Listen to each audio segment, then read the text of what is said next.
ETV ప్రేక్షకులకి నమస్కారం. Triple detergent soap శుభమస్తు కార్యక్రమానికి స్వాగతం.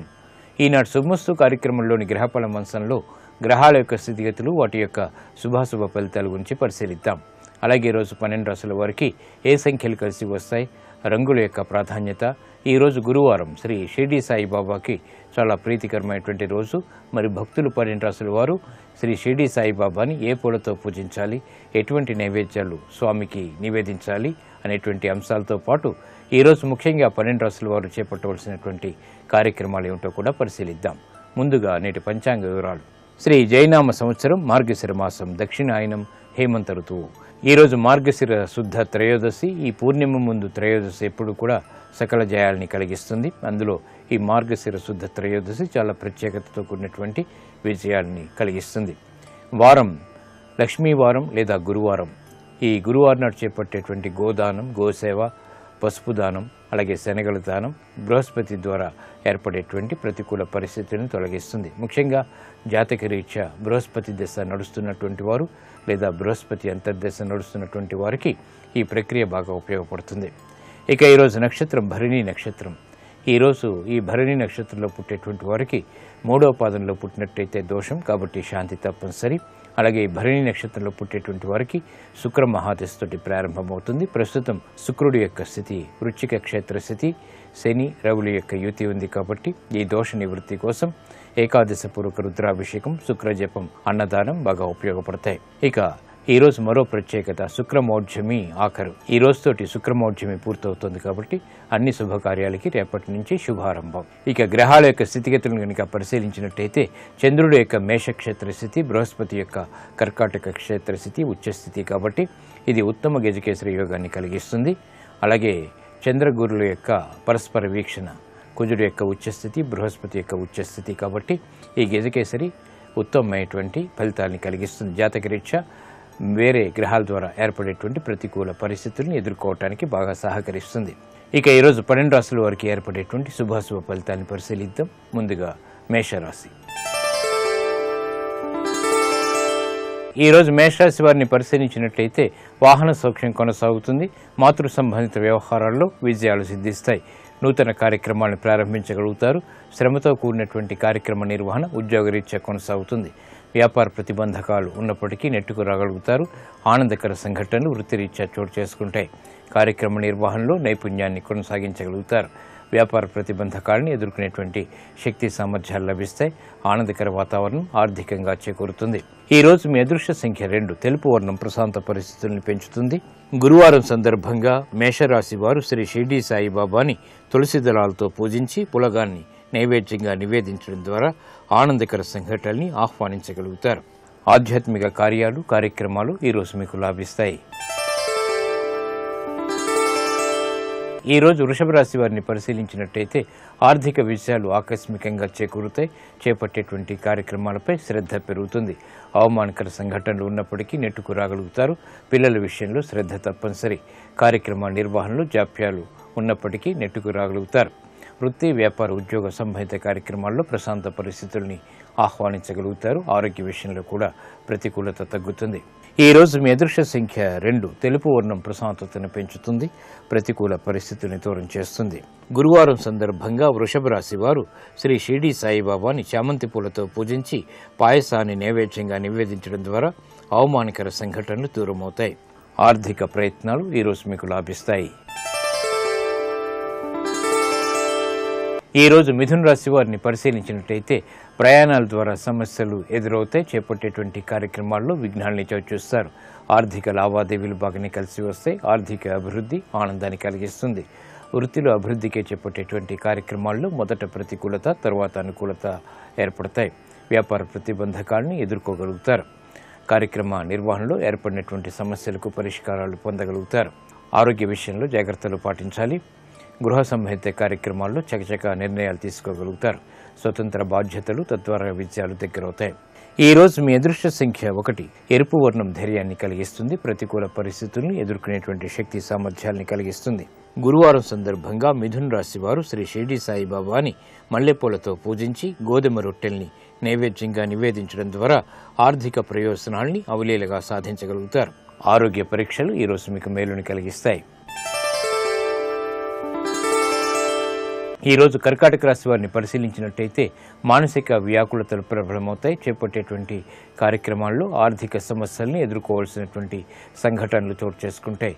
పిల్లల విషయంలో జాగ్రత్తలు పాటించాలి. నూతన కార్యక్రమాల విషయంలో ఆచితూచి తీసుకునేటువంటి నిర్ణయాలు మాత్రమే ఉపకరిస్తాయి. గృహ విషయాల్లో ఏర్పడినటువంటి విభేదాలకు పరిష్కారాలు ఆలస్యంగా పొందగలుగుతారు. ప్రయాణాల విషయంలో జాగ్రత్తలు పాటించాలి. శత్రువులు విజృంభించేటువంటి సంఘటనలు లేకపోలేదు. ఈ రోజు మీ అదృష్ట సంఖ్య 9. ఎరుపు వర్ణం ధైర్యాన్ని కలిగిస్తుంది. ప్రతికూల పరిస్థితుల్ని ఎదుర్కొనేటువంటి శక్తి సామర్థ్యాన్ని కలిగిస్తుంది. గురువారం సందర్భంగా కర్కాటక రాశి వారు శ్రీ షిర్డీ సాయిబాబాని మందార పూలతో పూజించి పానకం వడపప్పు నైవేద్యంగా నివేదించడం ద్వారా అదృష్ట సంఘటనలు చోటు చేసుకుంటాయి. మానసిక క్లేశాలు దూరమవుతాయి. స్థిరాస్తి విక్రయాలు ఈరోజు మీకు లాభిస్తాయి. ఈరోజు సింహరాశి వారిని పరిశీలించినట్టయితే మానసిక వైషమ్యాలు తొలగిపోతాయి. చేపట్టేటువంటి కార్యక్రమాలపై పట్టు బిగించగలుగుతారు. వాహన విషయాల్లో ఏర్పడినటువంటి సమస్యలకు పరిష్కారాలు పొందగలుగుతారు. నూతన ఆస్తి కొనుగోలు వంటివి ఆనందాన్ని కలిగిస్తాయి. నూతన వస్తు ప్రాప్తి లేకపోలేదు. కార్యక్రమ నిర్వహణలో నైపుణ్యం కొనసాగుతుంది. వ్యాపార ప్రతిబంధకాలను ఎదుర్కోగలుగుతారు. విద్యా సంబంధిత కార్యక్రమాల్లో విజయాలు సిద్ధిస్తాయి. నూతన కార్యక్రమాల్ని చకచకా ప్రారంభించగలుగుతారు. శత్రు భీతి పోతుంది. ఈరోజు మీ అదృష్ట సంఖ్య 5. ఆకుపచ్చ వర్ణం రక్షణకి దోహదపడుతుంది. ప్రతికూల పరిస్థితుల్ని ఎదుర్కొనేటువంటి శక్తి సామర్థ్యాల్ని కలిగిస్తుంది. గురువారం సందర్భంగా సింహరాశి వారు శ్రీ షిర్డీ సాయి బాబాని తెల్లటి పుష్పాలతో పూజించి అరటి పండ్లను నైవేద్యంగా నివేదించడం ద్వారా ఆర్థిక విజయాలు సిద్ధిస్తాయి. స్థిరాస్తి కొనుగోళ్లు వంటివి ఈరోజు మీకు ఆనందాన్ని కలిగిస్తాయి. ఈరోజు కన్యారాశి వారిని పరిశీలించినట్టయితే ఆర్థిక వ్యవహారాల్లో జాగ్రత్తలు పాటించాలి. ఆరోగ్య క్రమశిక్షణ లోపిస్తుంది. వృత్తి, వ్యాపార, ఉద్యోగ సంబంధిత కార్యక్రమాల్లో ఆశించినటువంటి ప్రయోజనాల్ని పొందినప్పటికీ అసంతృప్తికర సంఘటనలు కూడా వెన్నంటి ఉంటాయి. గృహ సంబంధిత కార్యక్రమాల్లో విభేదాలు తలెత్తుతాయి. నూతన కార్యక్రమాలకి నాంది పలుకుతారు. వ్యాపార ప్రతిబంధకాలని ఆలస్యంగానే ఎదుర్కోగలుగుతారు. వృత్తి, వ్యాపార, ఉద్యోగ సంబంధిత కార్యక్రమాల్లో క్రమశిక్షణ లోపిస్తుంది. ఈరోజు మీ అదృష్ట సంఖ్య 3. పసుపు వర్ణం త్వరితగతిని శుభాల్ని కలిగిస్తుంది. ప్రతికూల పరిస్థితుల్ని ఎదుర్కొనేటువంటి శక్తి సామర్థ్యాల్ని దగ్గర చేస్తుంది. గురువారం సందర్భంగా కన్యారాశి వారు శ్రీ షిర్డీ సాయిబాబాని అక్షింతలతో పూజించి ఆవు పాలు నైవేద్యంగా నివేదించడం ద్వారా విజయవంతమైనటువంటి కార్యక్రమ నిర్వహణ ఏర్పడుతుంది. ఉద్యోగ ప్రయత్నాలు ఈరోజు మీకు ఊరట కలిగిస్తాయి. ఈరోజు తులారాశి వారిని పరిశీలించినట్టయితే ఆధ్యాత్మిక కార్యక్రమాల్లో పాల్గొంటారు. ఆర్థిక వ్యవహారాల్లో ఏర్పడినటువంటి సమస్యలకు పరిష్కారాలు పొందగలుగుతారు. వాహన సౌఖ్యం కొనసాగుతుంది. స్థిరాస్తి విషయాల్లో ఆశించినటువంటి ప్రయోజనాలు దగ్గరవుతాయి. వృత్తి, వ్యాపార, ఉద్యోగ సంబంధిత కార్యక్రమాల్లో జాప్యాలను సడలించుకునేటువంటి అవకాశాలు దగ్గరవుతాయి. కార్యక్రమ నిర్వహణలో సమస్యలు దూరమవుతాయి. కార్యక్రమ నిర్వహణలో బాధ్యతలు స్వీకరించాల్సినటువంటి ఆవశ్యకత ఉంటుంది. ఆరోగ్యం పర్వాలేదు. ఈరోజు మీ అదృష్ట సంఖ్య 1. పసుపు వర్ణం త్వరితగతిని శుభాల్ని కలిగిస్తుంది. శుభవార్తల్ని వేగవంతంగా దగ్గర చేస్తుంది. గురువారం సందర్భంగా తులారాశి వారు శ్రీ షిర్డీ సాయిబాబాని సంపెంగలతో పూజించి పెరుగన్నాన్ని నైవేద్యంగా నివేదించడం ద్వారా శని ద్వారా ఏర్పడేటువంటి ప్రతికూల పరిస్థితులు దూరమవుతాయి. గృహ సంబంధిత కార్యక్రమాలు ఈరోజు మీకు లాభిస్తాయి. ఈరోజు వృశ్చిక రాశి వారిని పరిశీలించినట్టయితే వ్యవహారాల్లో చుక్కెదురు పరిస్థితుల్ని అధిగమించగలుగుతారు. ధైర్యంతో కూడినటువంటి కార్యక్రమ నిర్వహణ కొనసాగించగలుగుతారు. శత్రువులు మిత్రులవుతారు. చేపట్టేటువంటి కార్యక్రమాలపై అసహనం తగ్గుతుంది. ఆత్మవిశ్వాసం పెరుగుతుంది. విదేశీ సంబంధిత లావాదేవీలు కలిసి వస్తాయి. శ్రమతో కూడినటువంటి విజయాలు సిద్ధిస్తాయి. గృహ ఉపయోగ కార్యక్రమాల్ని చకచకా పూర్తి చేయగలుగుతారు. ప్రాధాన్యతను సంతరించుకునేటువంటి అంశాలు ఆనందాన్ని కలిగిస్తాయి. ఆరోగ్యం పదిలం. ఈరోజు మీ అదృష్ట సంఖ్య 2. తెలుపు వర్ణం ప్రశాంతతను పెంచుతుంది. ప్రతికూల పరిస్థితులను దూరం చేస్తుంది. గురువారం సందర్భంగా వృశ్చిక రాశి వారు శ్రీ షిర్డీ సాయిబాబాని కనకాంబరాలతో పూజించి పులగాన్ని నైవేద్యంగా నివేదించడం ద్వారా అదృష్ట సంఘటనల్ని ఆహ్వానించగలుగుతారు. మానసిక ధైర్యం కొనసాగుతుంది. ఆధ్యాత్మిక కార్యక్రమాలు ఈరోజు మీకు సంతృప్తిని కలిగిస్తాయి. ఈరోజు ధనుసు రాశి వారిని పరిశీలించినట్టయితే అధిక వ్యయం ఉక్కిరిబిక్కిరి చేస్తుంది. దిక్కుతోచినటువంటి పరిస్థితుల నుంచి బయటికి రావటం చేసేటువంటి ప్రయత్నాలు కలిసి వస్తాయి. నూతన బాధ్యతలు పెరుగుతాయి. వృత్తిలో అభివృద్ధికి చేపట్టేటువంటి కార్యక్రమాల్లో ఏర్పడినటువంటి ఆటంకాలను సడలించుకునేటువంటి ప్రయత్నాలు కూడా ముమ్మరం చేయగలుగుతారు. ఆధ్యాత్మిక కార్యక్రమాల ద్వారా సంతృప్తికర సంఘటనలు చోటు చేసుకుంటాయి. గృహ సంబంధిత కార్యక్రమాలు సామాన్యం. ప్రయాణాల విషయంలో చిరు జాగ్రత్తలు పాటించాలి. ఆర్థిక వ్యవహారాల్లో కూడా జాగ్రత్తలు తప్పనిసరి. ఈరోజు మీ అదృష్ట సంఖ్య 9. ఎరుపు వర్ణం ధైర్యాన్ని కలిగిస్తుంది. ప్రతికూల పరిస్థితులను ఎదుర్కొనేటువంటి శక్తి సామర్థ్యాల్ని కలిగిస్తుంది. గురువారం సందర్భంగా ధనుస్సు రాశి వారు శ్రీ షిరిడి సాయిబాబాని పారిజాతాలతో పూజించి క్షీరాన్నాన్ని నైవేద్యంగా నివేదించడం ద్వారా ప్రతికూల పరిస్థితులు దూరమవుతాయి. ఆరోగ్య పరీక్షలు ఈరోజు మీకు మేలును కలిగిస్తాయి. ఈరోజు మకర రాశి వారిని పరిశీలించినట్టయితే వ్యవహారాల్లో చుక్కెదురు పరిస్థితుల్ని అధిగమించగలుగుతారు. శత్రు భీతి పోతుంది. చేపట్టేటువంటి కార్యక్రమాలపై అసహనం తగ్గుతుంది. కార్యక్రమ నిర్వహణలో నైపుణ్యం పెరుగుతుంది. ఆత్మవిశ్వాసాన్ని పెంపొందింపచేసేటువంటి కార్యక్రమ నిర్వహణ కొనసాగించగలుగుతారు. గృహంలో ఆనందకర సంఘటనలు కొనసాగుతాయి. శుభవార్తలు వింటారు. శుభ ప్రయత్నాలు కలిసి వస్తాయి. విదేశీ వ్యవహారాల్లో లాభదాయకమైనటువంటి ఆర్థిక లావాదేవీలు ఆనందాన్ని కలిగిస్తాయి. ఆరోగ్యం పదిలం. ఈరోజు మీ అదృష్ట సంఖ్య 3. పసుపు వర్ణం త్వరితగతిని శుభాల్ని కలిగిస్తుంది. ప్రశాంత పరిస్థితుల్ని ఆహ్వానిస్తుంది. గురువారం సందర్భంగా మకర రాశి వారు శ్రీ షిరిడి సాయిబాబాని గన్నేరు పూలతో పూజించి పరమాన్నాన్ని నైవేద్యంగా నివేదించడం ద్వారా శుభ పరిణామాలు గృహంలో చోటు చేసుకుంటాయి. విద్యా ప్రయత్నాలు ఈరోజు మీకు లాభిస్తాయి. ఈరోజు కుంభరాశి వారిని పరిశీలించినట్టయితే శారీరక శ్రమ అధికంగా ఉంటుంది. చేపట్టేటువంటి కార్యక్రమాలపై పట్టు బిగించగలుగుతారు. నూతన బాధ్యతలు పెరుగుతాయి. గృహంలో ఆశించినటువంటి ప్రయోజనాల్ని వెంటనే పొందగలుగుతారు.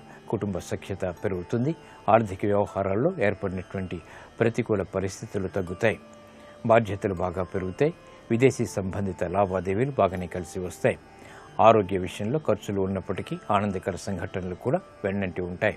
ఈ రోజు మీ అదృష్ట సంఖ్య 5. ఆకుపచ్చ వర్ణం రక్షణకి దోహదపడుతుంది. ప్రతికూల పరిస్థితుల్ని దూరం చేస్తుంది. ప్రశాంత పరిస్థితుల్ని ఆహ్వానిస్తుంది.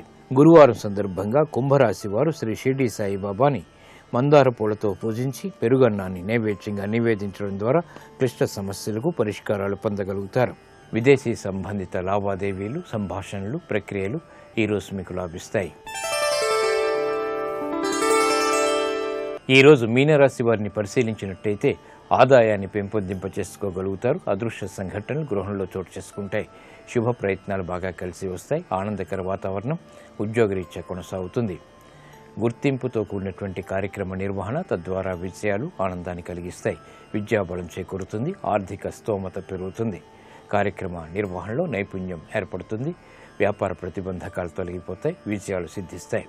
ఈ రోజు మీ అదృష్ట సంఖ్య 9. ఎరుపు వర్ణం ధైర్యాన్ని కలిగిస్తుంది. ప్రతికూల పరిస్థితుల్ని దూరం చేస్తుంది. గురువారం సందర్భంగా మీనరాశి వారు శ్రీ షిరిడి సాయిబాబాని చామంతులతో పూజించి పానకం వడపప్పు నైవేద్యంగా నివేదించడం ద్వారా అదృష్ట సంఘటనలు గృహంలో దగ్గరవుతాయి. వాహన కొనుగోళ్లు వంటివి ఈ రోజు మీకు లాభిస్తాయి. ఇప్పుడు ఆరోగ్యం ఆయుర్వేద వంశంలో అనారోగ్య సమస్యలకు ఆయుర్వేద పరిష్కార మార్గాలు తెలుసుకుంటారు.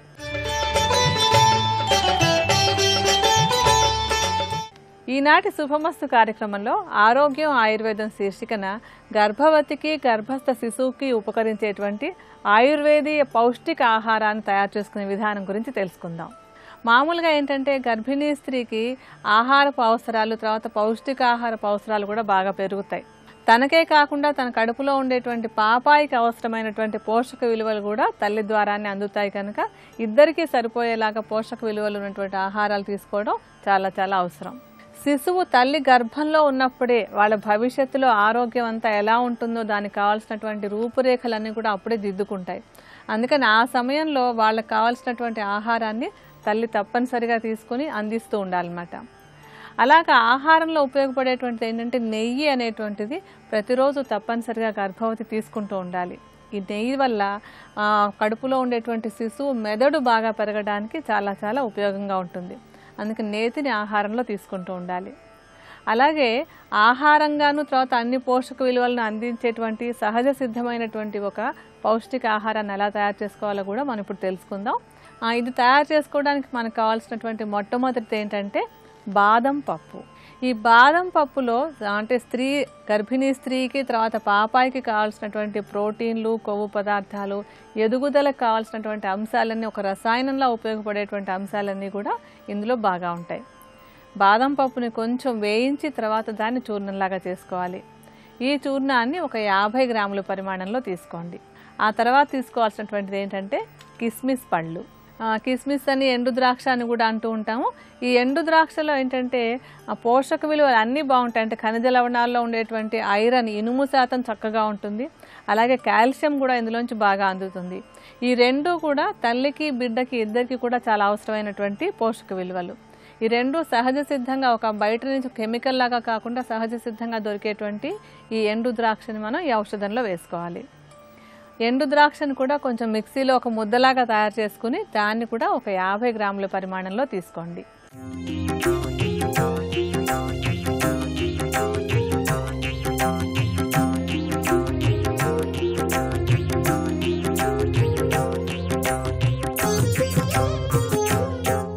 కామాక్షి అమ్మవారి దేవాలయంలోకి వెళ్ళి ఎదురుగుండా నిలబడి దర్శనం చేసినప్పుడు ఏకకాలంలో మనకి 4 కామాక్షులు కనపడతారు. ఒకటి ఎదురుగుండా మనకి అంతరాలయంలో కనపడేటటువంటి కామాక్షి. అదే కామాక్షి పక్కన ఒంటికాలు మీద నిలబడి పరమశివుడి కోసం తపస్సు చేస్తున్నటువంటి తపోకామాక్షి. మనం ఎక్కడ నిలబడ్డామో ఆ ఎత్తుగా ఎదురుగుండా ఉండేటటువంటి అరుగు మీద కుడిపక్కకి తిరిగితే ఉత్సవ కామాక్షి, శుక్రవార మంటపంలోకి వస్తుంది ఆవిడే ఉత్సవ కామాక్షి.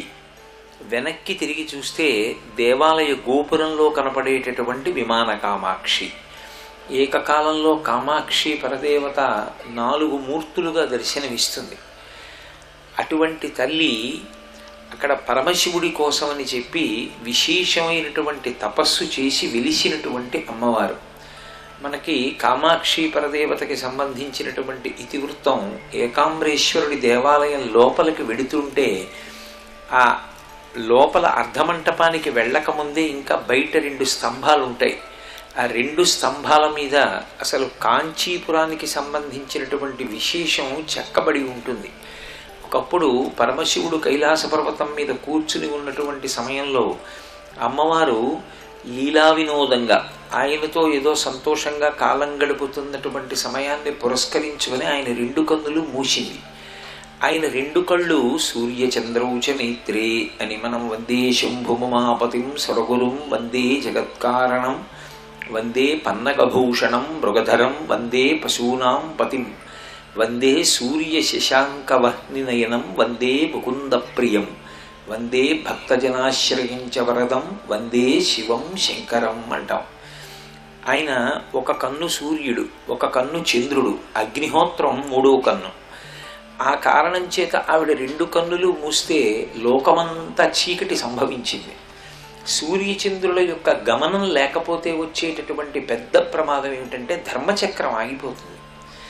ఏది లుప్తమైనా పర్వాలేదు కానీ ధర్మచక్రం ఆగకూడదు. అసలు యథార్థానికి భారతదేశానికి ఉన్న గొప్పతనం అంతా ఎక్కడుంది అంటే ఆ ధర్మచక్రం తిరుగుతూ ఉండడం మీదే ఉంటుంది.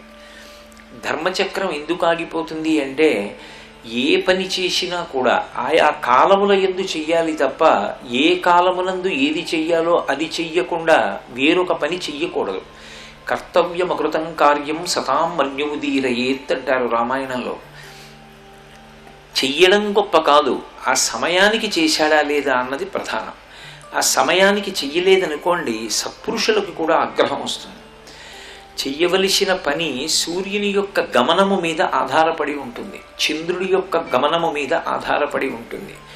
అందుకే మనకి ప్రాతకాలము ఆ సమయంలో ఇంకేమీ చేయడానికి వీల్లేదు, ఒక్క ఈశ్వరారాధనమే. సూర్యోదయం అయిపోయిన తరువాతి కాలం నుంచి సూర్యాస్తమయానికి ముందు వరకు అర్ధార్జనము, రాత్రి కామోపభోగము, ప్రదోషవేళ ఈశ్వరారాధనము విభాగం చేసింది శాస్త్రం. మళ్ళీ ప్రదోషమైతే దోషము అంటే చీకటి, ప్రదోషము అంటే చీకటి పడడానికి ముందున్న కాలము అసుర సంధ్య వేళ. ఆ కాలమునందు సంధ్యావందనము ఇవి సూర్యచంద్రుల యొక్క గతుల మీద ఆధారపడతాయి. ఎప్పుడైతే సూర్యచంద్రులు ఇద్దరూ కదలిక లేకుండా ఆగిపోయారో, లోకమంతా చీకట్లు కమ్మేసిందో, కాలము తెలియలేదు కాబట్టి ఆయా కాలముల యందు జరగవలసినటువంటి కర్తవ్యములు నిలబడిపోతాయి. పైగా నిష్కారణంగా లోకులు ఖేదపడకూడదు. ఈశ్వరుడు యందు ఉన్నటువంటి గొప్పతనం ఏమిటంటే అమ్మవారికి పాపం అమ్మవారికి పుణ్యం ఉంటాయా? ఉండవు. కానీ ఒక పని చేసినప్పుడు ఇతరులు బాధపడేటట్టుగా మనం చేసామనుకోండి, అది దోషమవుతుంది. అలా ఎప్పుడూ చేయకూడదు. లోకులందరూ బాధపడ్డారు సూర్యచంద్రులిద్దరి యొక్క ప్రకాశం లేక చీకటి కలిగితే. ఇవాళ పార్వతీదేవి కదా అని ఉపేక్షిస్తే రేపు లోకంలో మిగిలిన వాళ్ళు కూడా ఇతరులను బాధ పెట్టి మేము మాత్రం ఎందుకు ఉపేక్షింపబడకూడదు అంటారు. అందుకని ఆయన అన్నాడు, నువ్వు భూలోకానికి వెళ్ళి తపస్సు చెయ్యి అన్నాడు. ఆవిడ భూలోకానికి వచ్చి తపస్సు చేసింది. ఒక్కొక్క ఇతివృత్తం ఎందుకు వస్తుంది అంటే కేవలం ఏదో కథాభాగం కింద వినమని కాదు. పాపమును పోగొట్టుకోవడానికి తపస్సు సాధనము. తపస్సు చేత పాపాన్ని పోగొట్టుకున్న వాళ్ళు, అధర్మలోపాన్ని పోగొట్టుకున్న వాళ్ళు లోకంలో ఉన్నారు. ధర్మాచరణము చెయ్యవలసింది ఖచ్చితంగా చెయ్యలేకపోయారనుకోండి, అప్పుడు తపస్సు చేసి తద్దోషాన్ని పోగొట్టుకుంటారు. ఋషులు కూడా ఎన్నో పర్యాయాలు తపస్సు చేసి తమకు కలిగినటువంటి అధర్మ దోషాన్ని పోగొట్టుకున్నారు. అందుకే ప్రాయశ్చిత్త కర్మ అని ఒకటి వచ్చింది లోకంలో. కానీ తన జీవితం మొత్తం మీద ప్రాయశ్చిత్తం చేసుకోవలసినటువంటి అవసరం లేకుండా ధర్మాన్ని పాటించిన ఏకైక మహాపురుషుడు రామచంద్రమూర్తి. కాబట్టి లోకానికి ఆదర్శవంతంగా ఉండడానికి నువ్వు వెళ్ళి తపస్సు చేయమన్నారు. ఆ తల్లి ఎప్పటి నుంచో తనని కుమార్తెగా పొందాలని ప్రయత్నిస్తున్నాడు కాబట్టి తపస్సు చేసుకుంటున్నటువంటి కాత్యాయన మహర్షికి కుమార్తె అయి వచ్చింది ఉత్తర భారతంలో హిమాలయాల మీద. అందుకని కాత్యాయనుని కూతురు కాబట్టి కాత్యాయని అని పేరు పొందింది. ఆ తల్లి యుక్త వయస్సును పొందిన తరువాత ఆమెకి వివాహం చేయవలసి వచ్చింది. అమ్మవారు ఎంతమందికైనా కూతురు అవుతుంది, కానీ ఆమె మాత్రం ఎప్పుడూ పరమేశ్వరునికే ఇల్లాలు. కాబట్టి ఇప్పుడు పరమేశ్వరుణ్ణి ఆమెకు భర్తగా తేవడం ఆమెకే సాధ్యం తప్ప ఇతరులకు సాధ్యం కాదు. అందుకే కాత్యాయన మహర్షి కొన్ని వస్తువులు ఇచ్చి, అమ్మాయి ఇవి పట్టుకుని బయలుదేరు, నువ్వు ఏ ప్రాంతానికి వెళ్ళినప్పుడు ఇవి మార్పు చెందుతాయో ఆ మార్పు చెందిన చోట తపస్సు చెయ్యి, పరమశివుడు నిన్ను మళ్ళీ స్వీకరించి భార్యాస్థానంలో కూర్చోబెట్టుకుంటాడు అన్నాడు. బయలుదేరి తల్లి కాత్యాయని దక్షిణ దేశం వస్తుండగా కాంచీపురం చేరుకున్నప్పుడు ఆమెకిచ్చినటువంటి వస్తువులు మార్పు చెందే. మార్పు చెందితే ఇదే ఈ పట్టణంలోనే నేను తపస్సు చెయ్యాలని అమ్మవారు అక్కడ తపస్సు ప్రారంభం చేసింది. పరమశివుడు ఆమెకి తన పట్ల ఉన్నటువంటి ప్రేమ ఎటువంటిదో, ఎంతటి మహాపతివ్రతయో లోకానికి చాటి చెప్పాలనుకున్నాడు. అంతేగాని ఆవిడ్ని పరీక్ష చేయడం కాదు అది. అందుకని ఆయన ఏం చేశాడంటే తన యొక్క జటాజూటంలో ఉన్నటువంటి గంగ పాయను ఒకదాన్ని విడిచిపెట్టాడు కాంచీపురానికి. విశేషమైన ప్రవాహంతో వచ్చేస్తోంది. ఆవిడ సైకత లింగం చేసింది, ఇసుకతో లింగం చేసి ఆరాధన చేస్తోంది. ఈ సైకత లింగం కొట్టుకుపోతుందేమో అని ఆవిడికి బెంగ. తను కొట్టుకుపోతానని బెంగ కాదు, సైకత లింగం ఎక్కడ వెళ్ళిపోతుందోనని ఆవిడ వెంటనే ధ్యానం చేసి దుర్గమ్మ ఆవిర్భవించేట్టుగా చేసి ప్రళయకాల బంధిని అంటారు. ఈ నీటినంతటినీ తాగేయమంది. పరమశివుడు జటాజూటంలోంచి విడిచిపెట్టినటువంటి ప్రళయకాలంలో ప్రవహించవలసినటువంటి రూపంలో ప్రవహిస్తున్నటువంటి గంగా ప్రవాహాన్ని పుక్కిట పట్టి తాగేసింది ఆవిడ. ప్రళయకాల బంధిని గంగా అంటారు. చూశాడు శివుడు, ఓహో నేను గంగ విడిచిపెడితే ఈవిడేమో తనదే అయినటువంటి దుర్గాస్వరూపాన్ని సృజించి ఆ నీటినంతటినీ తాగేసింది. ఏం చేస్తుందో చూద్దామని అంతకన్నా ఉధృతమైనటువంటి ప్రవాహాన్ని విడిచిపెట్టాడు. నేను నిన్న మీతో మనవి చేశాను కదా, నారాయణ నారాయణి. విష్ణువు ఎదురుగుండా కనపడ్డారు. కనపడి, అమ్మాయి ఇదంతా బావగారి లీల, నీకున్నటువంటి ప్రతిభక్తిని ఆవిష్కరింపచేయడానికి ఆయన చేసినటువంటి ప్రయత్నం అమ్మా, నీకున్నటువంటి ప్రతిభక్తి లోకానికి తెలుస్తుంది, కాబట్టి ఏం బెంగ పెట్టుకోకు, ఆ ప్రవాహం నిన్నేం చేయదు అన్నారు. ఆ బ్రహ్మాండమైన ప్రవాహం కాంచీపురం మీదకు వస్తుంటే చూసి పార్వతీదేవి కంప కంప అంది. కంప కంప అంటే అమ్మ బాబోయ్ భయం భయం అని. అమ్మవారే భయాలు పోగొట్టగలిగిన ఆదిశక్తి, ఆవిడికి భయం ఏమిటి? కాదు, దేనికి భయం? సైకతలింగం వెళ్ళిపోతుందేమోనని ఆవిడికి భయం. ఆ శివలింగం పోవడానికి వీల్లేదు. ఆవిడేం చేసిందంటే, నా కళ్ళ ముందు శివలింగం వెళ్ళిపోవడానికి వీల్లేదు, శివలింగానికి నీరు తగిలే ముందు నేను కూడా వెళ్ళిపోవాలి కొట్టుకొని అని తన పతిభక్తిని చాటి చెప్పడానికే ఆ సైకతలింగాన్ని గట్టిగా కౌగిలించుకుంది. ఆ కౌగిలించుకున్నప్పుడు కుచకంకణ ముద్రితం లింగమేకాంబ్రనాథస్య సైకతం సముపాస్మహే అని. ఆమె యొక్క కంకణముల ముద్రలు, కుచుముల యొక్క ముద్రలు ఆ శివలింగం మీద పడ్డాయి. వెంటనే పరమేశ్వరుడు చూసి ఆవిడ యొక్క పతిభక్తికి మెచ్చుకొని ప్రవాహాన్ని ఉపసంహారం చేశాడు. ఉపసంహారం చేసి అమ్మవారిని తాను స్వీకరించాడు. అందుకే ఇప్పటికీ ఆ మామిడి చెట్టు కింద కళ్యాణమూర్తులు ఉంటారు. ఆ కళ్యాణమూర్తుల్ని మీరు చూస్తే ఎక్కడ ఇద్దరూ కళ్యాణం చేసుకుంటున్నారో అక్కడ మీరు వెనక్కి తిరిగి చూస్తే దేవాలయం గోడ మీద శ్రీ మహావిష్ణువు చూసి నవ్వుతూ ఉంటారు. చూసావా చెల్లి, నీ చెప్పింది నిజమైంది, బావగారు నీ యొక్క ప్రతిభక్తిని ప్రకటనం చేయడానికి ఇలా చేశారు తప్ప వేరొక కారణం కాదమ్మా అని వాళ్ళిద్దరూ కలిసి కళ్యాణమూర్తులుగా కూర్చున్న చోట సంతోషిస్తారు. ఏ రోజున పరమేశ్వరుడు అమ్మవారిని మళ్ళీ స్వీకరించాడో ఆ స్వీకరించిన రోజున కాంచీపురంలో ఇప్పటికీ అద్భుతమైన కళ్యాణం జరుగుతుంది. ఆ ఒక్క రోజున సుగంధ కుంతలాంబ అని ప్రత్యేకమైనటువంటి మూర్తి. అమ్మవారి యొక్క జట ఎవ్వరికీ కనపడదు, అమ్మవారి కబరీబంధం కనపడదు. ఎందుచేత అంటే అమ్మవారి కబరీబంధానికి ఉన్నటువంటి శక్తి అనన్య సామాన్యమైనటువంటి శక్తి. అసలు ఆ కబరీబంధం ధ్యానంలో ఎవరికైనా కనపడితే ఉత్తర క్షణంలో వాళ్ళకి కొన్ని కోట్ల జన్మలుగా వస్తున్నటువంటి వాసనా బలం క్షయమైపోయి అజ్ఞానములు విచ్చుకుపోతాయి. సౌందర్యలహరిలో శంకరాచార్యుల వారు ఎన్నో శ్లోకాలు చేశారు. అన్నిటికీ చివర ఏదో రకంగా ఫలశ్రుతి చెప్పారు. ఫలశ్రుతి తాను చెప్పలేను అని సూచన చేసినటువంటి శ్లోకం తాంబూల చర్వణ శ్లోకం. 2 అసలు ఫలశ్రుతిని శ్లోకం చెప్పకుండా మొదటే చెప్పినటువంటి శ్లోకం అమ్మవారికి సంబంధించినటువంటి కబరీబంధ శ్లోకం. శ్రీ ఉమామహేశ్వర పరబ్రహ్మార్పణమస్తు. స్వస్తి. ఒక్క శివలింగానికి మాత్రం అన్ని వైపులా పూజ చేస్తారు. ఎందుకంటే సజ్జోజాత అఘోర తత్పురుష వామదేవ ఈశానములని 5 ముఖములతో ఉంటాడు. 5 ముఖాలతో ఉన్నటువంటి పరమశివ స్వరూపం పరమాద్భుతమైనటువంటి స్వరూపం. గర్భవతి నేతితో పాటుగా ప్రతిరోజు పాలు కూడా బాగా తాగుతూ ఉండాలి. అలాగే మంచి మంచి పళ్ళు అంటే అనాస పండు, బొప్పాయి పండు వదిలేసి మిగతా పళ్ళల్లో ఏ పళ్ళు ఆ సీజన్లో బాగా దొరుకుతుంటే వాటన్నింటినీ తీయగా ఉండేలాంటివి తీసుకుని ప్రతిరోజు తీసుకుంటూ ఉండాలి. ఈ పోషక ఆహారాలతో పాటుగా మనం ఇందాక తయారు చేసుకున్నటువంటి పౌష్టికాహారంలో తర్వాత వేయాల్సినటువంటి ద్రవ్యం ఏంటంటే యాలక్కాయలు.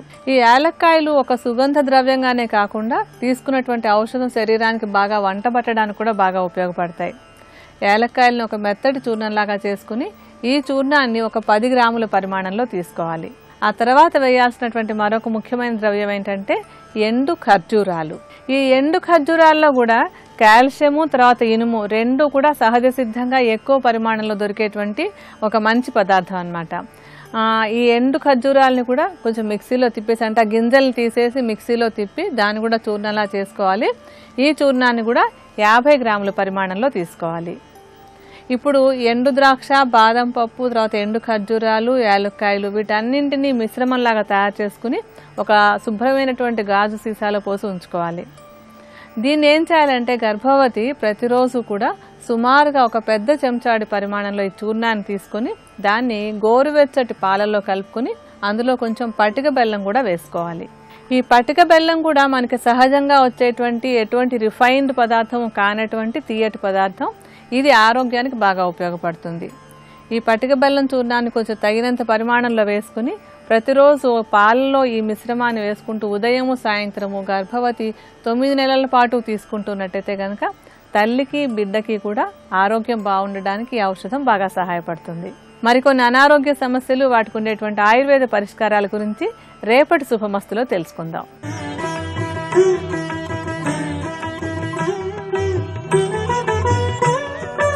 త్రిబులెక్స్ డిటర్జెంట్ సోప్ శుభమస్తు కార్యక్రమంలో శుభయోగం శీర్షికకి స్వాగతం.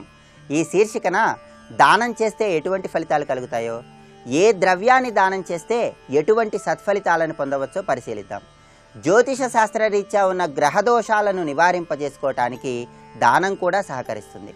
ప్రత్యేకంగా జంట గ్రహాలకు మనం చేసేటటువంటి దానం వల్ల విశేషమైన ఫలితాలను పొందవచ్చు. నెయ్యి, నల్లటి మిరియాలు కలిపి దానం చేసినట్లయితే శుక్రుడు, శని ఈ 2 గ్రహాల యొక్క పరిపూర్ణమైన అనుగ్రహాన్ని సులభంగా పొందవచ్చు. అదేవిధంగా దానాలలో ఆవాల దానం అనేది విశేషంగా సహకరిస్తుంది. ఎవరైనా సరే సివిల్ ఇంజనీర్లు, బిల్డర్లు, సర్వేయర్లు, లోహాలకు సంబంధించినటువంటి వ్యాపారాలు చేసేవాళ్ళు వాళ్ళ వృత్తులలో విశేషంగా రాణించడానికి ఆవాల దానం కూడా ఎంతగానో ఉపయోగపడుతుంది. వ్యవసాయ రంగంలో ఉన్నటువంటి రైతులు విశేషంగా రాణించడానికి అవకాశం ఉంది. అదేవిధంగా గృహ నిర్మాణ రంగంలో ఉన్నవారు, రక్షణ రంగంలో ఉన్నవారు కూడా ఆవాలను దానంగా ఇచ్చినట్లయితే దాని ద్వారా చక్కటి సత్ఫలితాలను పొందవచ్చు. ఆరోగ్యపరంగా శరీరం రంగు తగ్గటం, నీరసం, నిస్సత్తువ పెరిగిపోవటం, అలాగే మానసికంగా ఎప్పుడూ ఏదో ఆలోచనలలో ఉండటం, ఇటువంటి పరిస్థితులు ఎదుర్కొంటున్న వాళ్ళు ఎవరైనా సరే ఆవాలను దానంగా ఇచ్చినట్లయితే దాని ద్వారా కొంతవరకు ప్రయోజనాన్ని పొందవచ్చని శాస్త్రాలలో వర్ణించటం జరిగింది. అదేవిధంగా ఆరోగ్యపరంగా మోకాళ్ళ నొప్పులు, కీళ్ల నొప్పులు, కుడి చెవికి సంబంధించినటువంటి సమస్యలు, దంతాలకు సంబంధించినటువంటి సమస్యలు, వెన్నెముకకు సంబంధించినటువంటి సమస్యలతో బాధపడుతున్న వాళ్ళు, అలాగే జలుబు తీవ్ర స్థాయిలో ఉన్నప్పుడు పీనసంగా మారినటువంటి తరుణంలో వచ్చే అనారోగ్య సమస్యలను నివారింపజేయటానికి కూడా ఆవాల దానం ఎంతగానో ఉపకరిస్తుంది. ఆవాలను ఏ విధంగా ఎప్పుడు ఎలా దానం చేస్తే ఆరోగ్యాన్ని పెంపొందింపజేసుకోవచ్చు, ఆవాల దానం చేయటం ద్వారా వృత్తి ఉద్యోగ వ్యాపారాలలో ఎటువంటి సూచనలు పాటిస్తూ నిర్వహిస్తే చక్కటి సత్ఫలితాలను పొందవచ్చు, ఈ విషయాన్ని పరిశీలించినట్లయితే శనివారం నాడు ఆవాలు దానం చేస్తే కనుక అత్యుత్తమమైన ఫలితాలను పొందవచ్చు. దానానికి ముందు ఒక స్టీలు పాత్రలో నీళ్లు నింపి అందులో దర్భలు, జమ్మి ఆకులు వేసి ఆ నీటితో శిరస్నానాన్ని ఆచరించాలి. ఆ విధంగా శిరస్నానాన్ని ఆచరించిన తర్వాత నలుపు రంగు వస్త్రాలను ధరించి రావి చెట్టు దగ్గరకు వెళ్ళాలి. రావి చెట్టు దగ్గరకు వెళ్ళిన తర్వాత ఒక స్టీలు పాత్రలో పాలు, నువ్వులు, పంచదార, లవంగాలు, నీలం రంగు పుష్పాలు వీటన్నిటినీ కూడా ఉంచి రావి చెట్టు దగ్గర తూర్పు దిక్కు వైపు తిరిగి ఆ చెట్టు మొదట్లో పోయాలి. ఆ తర్వాత రావి చెట్టు కింద నువ్వుల నూనెతో తయారు చేయబడినటువంటి ఆహార పదార్థాలను స్వీకరించాలి. ఇలా చేసిన తర్వాత శనివారం నాడు మధ్యాహ్న సమయంలో నల్లటి ఆవాలను ఒక అరటి ఆకులో ఉంచి దక్షిణ తాంబూలాలతో సహా బ్రాహ్మణోత్తముడికి దానం చేయాలి. ఈ విధంగా శనివారం నాడు మధ్యాహ్న సమయంలో ఆవాలను అరటి ఆకులో ఉంచి బ్రాహ్మణోత్తముడికి దానంగా ఇచ్చినట్లయితే ఉద్యోగ వ్యాపారాలలో చక్కటి పురోభివృద్ధిని సాధించవచ్చు. ప్రధానంగా శనిగ్రహ సంబంధమైనటువంటి దోషాలను నివారింపజేసుకోవచ్చు. ఏలిన నాటి శని, అష్టమ శని, అర్ధాష్టమ శని, ఇలా గోచార పరంగా శని రకరకాలైనటువంటి ఇబ్బందులను కలిగిస్తున్నటువంటి తరుణంలో శనివారం నాడు నలుపు రంగు వస్త్రాలను ధరించి రావి చెట్టు దగ్గర ఆవాలను దానంగా ఇచ్చినట్లయితే ఆ దానం ద్వారా శనిగ్రహ దోషాలను తొలగింపజేసుకొని శని యొక్క పరిపూర్ణమైనటువంటి అనుకూలతను పొంది ఆరోగ్యపరంగా చక్కటి ప్రయోజనాన్ని పొందవచ్చు. అదేవిధంగా వృత్తి ఉద్యోగ వ్యాపారాలలో కూడా విశేషంగా రాణించడానికి ఆస్కారం ఎంతగానో ఉంది. ఇంకా ఎటువంటి ద్రవ్యాలను దానంగా ఇచ్చినట్లయితే ఎలాంటి సత్ఫలితాలను పొందవచ్చో వచ్చే గురువారం శుభమస్తు కార్యక్రమంలో శుభయోగం శీర్షికన తెలుసుకుందాం. రేపటి శుభమస్తు కార్యక్రమంలో శుభయోగం శీర్షికన పుట్టుమచ్చలు ఫలితాలు అనే అంశం గురించి పరిశీలిద్దాం.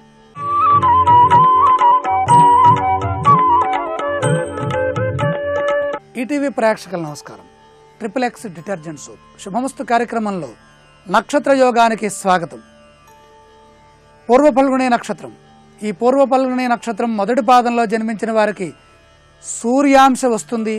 సూర్యుడి యొక్క అనుగ్రహం పరిపూర్ణంగా ఉంటుంది. సూర్యుడు దేనికి ఆధిపత్యం వహిస్తున్నాడో మనందరికీ తెలుసు. ఆరోగ్యం భాస్కరాదిచ్చేత్. ఆరోగ్యాధిపతి అయిన నమస్కార ప్రియో భాను. నమస్కారం చేసినంత మాత్రం చేతనే ఆరోగ్యాన్ని ప్రసాదిస్తారు. శూరస్త్యాగి భూమి భర్త కోపాక్రాంత స్యాత్ చిరాలోతి దక్ష. శూరస్త్యాగి శూరులై ఉంటారు. వారి యందు వారికి విచక్షణ జ్ఞానము, ఆత్మజ్ఞానము, ఆత్మశక్తి, వారి గురించి వారు అనుకోవటం, ఆలోచించడం, వారి సామర్థ్యాన్ని వారు గుర్తించడం ప్రధానంగా కనపడుతుంది. దేనికి భయపడరు. ధైర్యం అధికంగా ఉంటుంది. ధైర్యము, వినయము, విజ్ఞానము మూడు ఉంటాయి. ఉపయోగించేటటువంటి రాజస లక్షణాలు విశేషంగా ఉంటాయి. మనుష్య గణంలో రాజలక్షణాలు ఆపాదించబడితే కృతజ్ఞతాపూర్వకమైన, వినయపూర్వకమైన, గౌరవప్రదమైనటువంటి స్వాగతం ఉంటుంది. అహంకారం లేశమాత్రమైనా కనపడదు.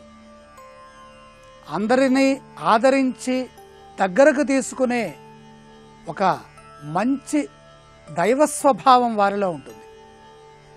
అందులో మొదటి పాదం ఉన్నతంగా, ఉత్తమంగా జీవిస్తారు. ఉన్నతాశయాలు, గంభీరులై ఉంటారు. కష్టాన్ని ఓర్చుకుంటారు. త్యాగి, అలాగే శూరస్త్యాగి, శూరః సాహసి, భూమి భర్త. అధిక రాజయోగాలు పొందాలంటే పూర్వ ఫల్గుణి నక్షత్రంలో జన్మించాలి. భూమి భర్త అంటే రాజు, పృథ్వీపతి, పృథ్వీనాథుడు, సూర్యాంశ కాబట్టి పరిపూర్ణమైనటువంటి దయా దాక్షిణ్యములు, శాంతము వీరి సొంతమై ఉంటాయి. అలాగే ఆలోచనాపరులు, తృప్తికరమైన జీవితం, ఆత్మవిశ్వాసం, ఆత్మతృప్తి ఇవి అధికంగా ఉంటాయి. వీటితో పాటుగా ఆదర్శ భావములు, రహస్య ప్రవర్తన, ధర్మ విచక్షణ కలిగి ఉంటారు. ఇది ధర్మాంశనమ. పొరపాటు జరిగిందంటే ఉద్రేకం అధికంగా ఉంటుంది. శిక్షలు బాగా ఉంటాయి. పూర్వ ఫల్గుణి నక్షత్రం మొదటి పాదం వారితో కనుక మనం గొడవ పడ్డా, తప్పు చేసినా, పొరపాటు చేసినా జీవితంలో క్షమించరు. వారు వాళ్ళ జోలికి రానివ్వరు. మరలా మనం వాళ్ళని కలిసే అవకాశం ఈ జీవితంలో అయితే రాదు. ఎందుకని? ఈ జీవితంలో కనుక మళ్ళీ వస్తే వాళ్ళకి పూర్వజన్మ సంబంధమైనటువంటి పూర్వ ఫలం పోతుంది కదా. అందుకని పుణ్యాన్ని సంపాదించుకునే క్రమంలో చెడ్డవారిని వేరు చేసి దూరం పెట్టేటటువంటి విచక్షణ, అధికార యోగం ప్రబలంగా ఉంటుంది. న్యాయ కోవిదులుగా ఎక్కువగా రాణిస్తారు. వాళ్ళకి అవసరం లేకపోయినా మధ్యలోకి ప్రవేశించి తప్పేంటి ఒప్పేంటి విమర్శించి విడమర్చి చక్కగా చెబుతారు. ఎవరేమనుకుంటారు అనేది ఆలోచించరు. వాళ్ళు ధర్మమే వారి యొక్క అంశం. సూర్య ఆత్మా జగతస్తస్థుషశ్చ పశ్యేమ శరదశతం జీవేమ శరదశతం నందామ శరదశతం. ఇవి వారి లక్షణాలు. ఎంతకాలం జీవించాము, ఎంతకాలం ఆనందంగా ఉన్నాము, ఎంతకాలం అందరికీ ఉపయోగంగా బతికాము, ఇలాంటివన్నీ మనం వెళ్ళి వారి దగ్గర నేర్చుకోవాలి. సంఘాన్ని బాగు చేయాలంటే, సంఘాన్ని రక్షించాలంటే, సంఘాన్ని కాపాడాలంటే మనకి శాస్త్రం చెప్పింది కదా, పూర్వఫలం గుణ యస్యాహ సా పూర్వఫల్గుణి. పుణ్యాన్ని ఇచ్చేటటువంటి నక్షత్రము, పూరించే నక్షత్రము, గుణములు సుగుణములు అధికంగా ఉన్న నక్షత్రము. ఎంతమంది ఎన్ని రకాలుగా ఇబ్బంది పెట్టినా, బాధ పెట్టినా తట్టుకొని లెక్క చేయకుండా ఆత్మవిశ్వాసంతో ముందుకు వెళ్ళే నక్షత్రం. ఎవరికైనా ఆత్మవిశ్వాసం బలంగా ఉండాలండి. ఆత్మవిశ్వాసం బలంగా ఉంటే ఎటువంటి పనినైనా, ఎటువంటి కార్యానైనా, ఎటువంటి విజయాలనైనా మనం సాధిస్తాము. సాక్షాత్తు సూర్య భగవానుడి యొక్క అంశ కనుక ఎర్రని వస్త్రములు ధరిస్తే పరిపూర్ణత వస్తుంది. ఆదివారం అదృష్టవారం. అదృష్ట రంగు లేలేత గులాబీ రంగు లేదా కుంకుమ రంగు. అదృష్ట దైవం సాక్షాత్తు సూర్య భగవానుడు. రేపటి శుభమస్తు కార్యక్రమంలో పూర్వ ఫల్గుణి నక్షత్రం 2వ పాదంలో జన్మించిన వారి స్వభావం, వారి భవిష్యత్తు గురించి తెలుసుకుందాం. ఇప్పుడు ఆరోగ్యం యోగా అనే శీర్షికన అనారోగ్య సమస్యల నివారణకే ఉపకరించే కొన్ని యోగాసనాలని పరిశీలన చేద్దాం. కండ్ల కలక నివారణకు తాటక క్రియలు ఎంతో ఉపయుక్తంగా ఉంటాయి. కండ్ల కలక అనేది వైరస్ ద్వారా సంక్రమించే అంటువ్యాధి. ఇది ప్రధానంగా గాలి ద్వారా వ్యాపిస్తుంది. సర్వేంద్రియాణం నయనం ప్రధానమన్నారు. కండ్ల కలక లేదా ఇతర కంటి జబ్బులు వచ్చిన సందర్భంలో కళ్లను జాగ్రత్తగా కాపాడుకోవాలి. వైద్య చికిత్సతో పాటు కంటికి సంబంధించిన వ్యాయామాలు ఉపకరిస్తాయి. పద్మాసనంలో కానీ సుఖాసనంలో కానీ కూర్చొని కళ్లని గుండ్రంగా తిప్పాలి. ఈ స్థితిలో కుడి చేతిని కుడి కాలిపై, ఎడమ చేతిని ఎడమ కాలిపై ఉంచాలి. బొటన వేళ్లు పైకెత్తి 2 చేతుల్ని చాపాలి. ఈ తరహా కంటి వ్యాయామం వల్ల కండ్ల కలకకు ఉపశమనం లభిస్తుంది.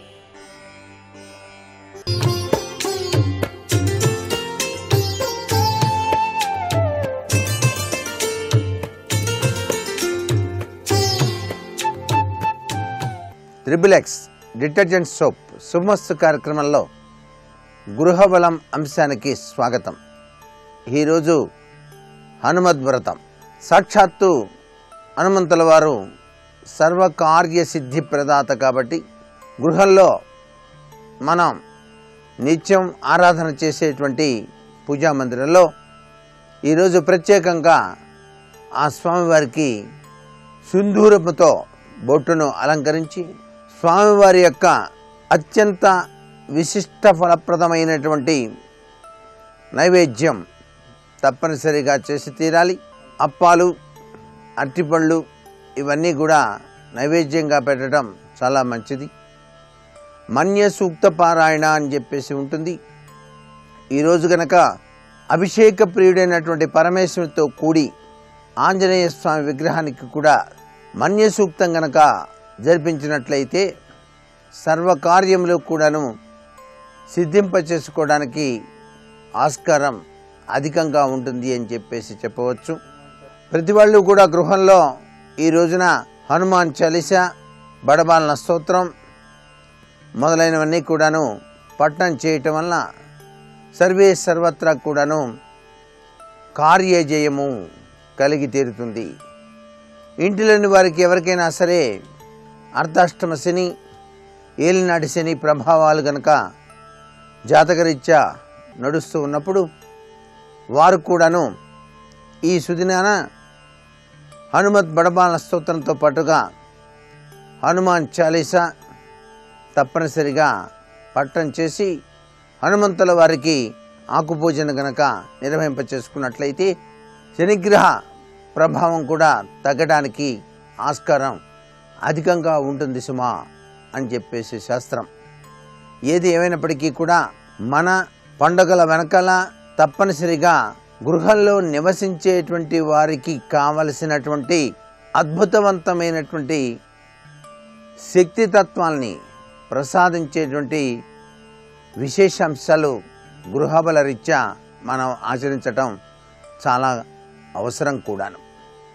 అంతేకాకుండా గృహం కట్టుకున్న తర్వాత గృహంలోనికి తీసుకుని వచ్చే వస్తువుల విషయంలో కూడాను చాలా చక్కటి ఆలోచన సరళి పాటించాల్సిన పరిస్థితి ఎంతైనా ఉంది. చాలామంది తమ ఇళ్ళు అందంగా కట్టుకున్న తర్వాత ఆ గృహం లోపల అమర్చేటువంటి వస్తువుల విషయంలో అక్వేరియం అనేటువంటిది ఈ మధ్యకాలంలో ప్రతి ఒక్కరూ కూడాను ఆకర్షితులవుతున్నారు. ఈ చేపల తొట్టెను ఎక్కడ పడితే అక్కడ పెట్టడానికి వీలేదు. వాయువ్య గదిలో వాయువ్య మూలగా దాన్ని గోడకి ఆనించకుండా కొద్ది ముందుకి జరిపి ఉత్తర పడమర వాయువ్య మూలగా ఉంచినట్లయితే చాలా చక్కటి సత్ఫలితాన్ని పొందడానికి ఆస్కారం అత్యధికంగా ఉంటుంది అని చెప్పేసి శాస్త్రసమ్మతమైనటువంటి విశేషం. అంతేకాకుండా గోడలకు మీరు తగిలించేటువంటి వివిధ రకాలైనటువంటి వస్తువుల విషయంలో కూడాను చాలా జాగ్రత్త వహించాలి. ఎటువంటి పరిస్థితుల్లోనూ రకరకాలైనటువంటి వస్తువులు సేకరించాం అనేటువంటి ఉద్దేశంతో మృగాలకి సంబంధించినటువంటి ఆ వస్తువులను గోడలకు తగిలించడం మంచిది కాదు. అందమైన ప్రకృతి వాతావరణానికి సంబంధించినటువంటి చక్కటి ఫోటోలను కుటుంబం యావత్తు కూడాను పరిపూర్ణంగా నవ్వుతూ ఆనందంగా ఉన్నటువంటి కుటుంబ సమేత ఫోటోను చక్కగా మీ గోడలకి అలంకరించుకోవచ్చు.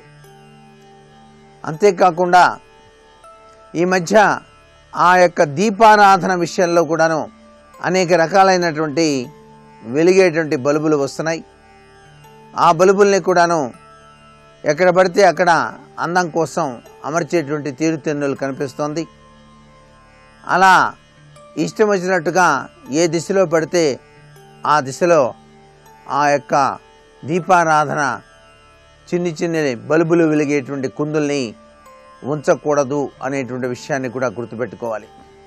ఎప్పుడూ కూడాను తూర్పు ఈశాన్యం, ఉత్తర ఈశాన్యం వైపుగా ఉండే తీరులో వాటిని అందంగా అమర్చుకోవడంలో తప్పు లేదు.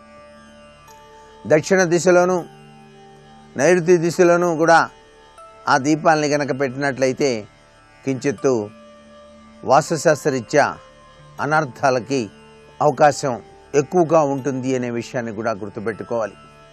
అంతేకాకుండా పుస్తకాల్ని అమర్చేటువంటి తీరుతెన్నుల్లో కూడా వాస్తుశాస్త్రం చక్కటి అవగాహనను మనకు ప్రసాదించింది. అనేక సద్గ్రంథాలు, అనేక రకాలైనటువంటి పుస్తకాల్ని అమర్చేటువంటి విధి విధానంలో కూడాను వాస్తుశాస్త్రం మనకి చక్కటి అవగాహనను కల్పించింది. బీరువాల్లో పుస్తకాలు అమర్చినప్పుడు ఆ పుస్తకాలన్నీ కూడా ఉద్గ్రంథాలుగా ఉన్నప్పుడు, రామాయణం, భారతం, భాగవతం ఇత్యాది గ్రంథాలు ఉన్నప్పుడు ఆ గ్రంథాల యొక్క విశేషాంశాలు బయటికి కనిపిస్తున్నట్టుగా చక్కగా ఆ యొక్క రేఖలో అమర్చేటువంటి తీరుతెన్నులు మంచివి. దానికి గ్లాస్ డోర్ ఉండటం చాలా మంచిది. అసలు డోరు లేకుండా ఎప్పుడూ కూడాను పుస్తకాలనేవి ఉండకూడదు అనే విషయాన్ని ఖచ్చితంగా గుర్తుపెట్టుకోవాలి వాస్తుశాస్త్రంలో. అలా కుదరని వాళ్ళు కనీసం ఆ యొక్క పుస్తకాల అలమార్లకు చక్కటి గుడ్డనైనా సరే, చక్కటి కట్టనైనా సరే అమర్చేటువంటి విధి విధానం ఉంచటం సర్వత్రా కూడా శ్రేయోదాయకం. మీ పిల్లలు చదువుకునేటువంటి గదిలో తప్పనిసరిగా గ్లోబు అని చెప్పేసి ఉంటుంది. ఆ గ్లోబును ఆ వాయువ్య గదిలో ఆగ్నేయ మూలగా ఉంచినట్లయితే చదువులో విశిష్టంగా రాణించడానికి, చక్కటి అవగాహన శక్తిని పెంపొందించుకోవడానికి ఆస్కారం అత్యధికంగా ఉంటుంది. అనేక రకాలైనటువంటి బొమ్మల్ని కూడా అమర్చేటువంటి తీరుతెన్నులు కనిపిస్తున్నాయి. వాటిలో స్ఫటికంతో తయారు చేసినవి కొన్ని అయితే, కొన్ని పాదరసంతో తయారు చేసినవి, మరికొన్ని రకరకాలైనటువంటి పదార్థాలతో తయారు చేసిన బొమ్మలుగా వస్తున్నాయి. ఈ పాదరసంతో కానివ్వండి లేక స్ఫటికంతో కానివ్వండి తయారు చేసినటువంటి బొమ్మల విధి విధానంలో కూడా వాస్తుశాస్త్రాన్ని పాటించాల్సిన పరిస్థితి ఎంతైనా ఉంటుంది. ఇదేదో అందంగా ఉంది కదా అని చెప్పేసి మీరు కనుక ఇంటిలో కనుక తెచ్చిపెట్టుకున్నట్లయితే దానివల్ల లేనిపోని అనర్థాలు రావడానికి కూడా ఆస్కారం ఉంటుంది. పూజా మందిరంలోనే స్ఫటికంతో తయారు చేసిన వినాయకుడు కానివ్వండి, లక్ష్మీదేవిని కానివ్వండి ఇటీవల కాలంలో చాలామంది అమర్చుకునేటువంటి తీరుతెన్నులు కనిపిస్తున్నాయి. ఇవన్నీ కూడా అంత విశేషాంశం కాదు, కానీ స్ఫటిక లింగం మాత్రం చిన్న సైజుది ప్రతి గృహంలోనూ ఉంచుకోవడంలో తప్పు లేదు. దానివల్ల సర్వేశ్వరుడి యొక్క అనుగ్రహాన్ని కూడా పొందవచ్చు. మరికొన్ని ముఖ్య విషయాలు రేపటి శుభమస్తు కార్యక్రమంలో తెలుసుకుందాం. ఇప్పుడు ఆరోగ్యం యోగా అనే శీర్షికన అనారోగ్య సమస్యల నివారణకు ఉపకరించే యోగాసనాలు ఏమిటో చూద్దాం. కండ్లకలక నివారణకు ద్విహస్తబంధ శీర్షాసనం ఉపకరిస్తుంది. శీర్షాసనం వేసి తలను 2 చేతులతో తల వెనుక నుంచి గట్టిగా పట్టుకోవాలి. ఈ స్థితిలో చేతులపై శరీర బరువంతా ఉండాలి. ఈ ఆసన సాధన వల్ల అతి సూక్ష్మంగా ఉండే కంటి నరాల్లోకి రక్త సరఫరా బాగా జరిగి కండ్లకలకతో పాటు ఇతర కంటి జబ్బులు కూడా నివారణ చెందే అవకాశం ఉంది.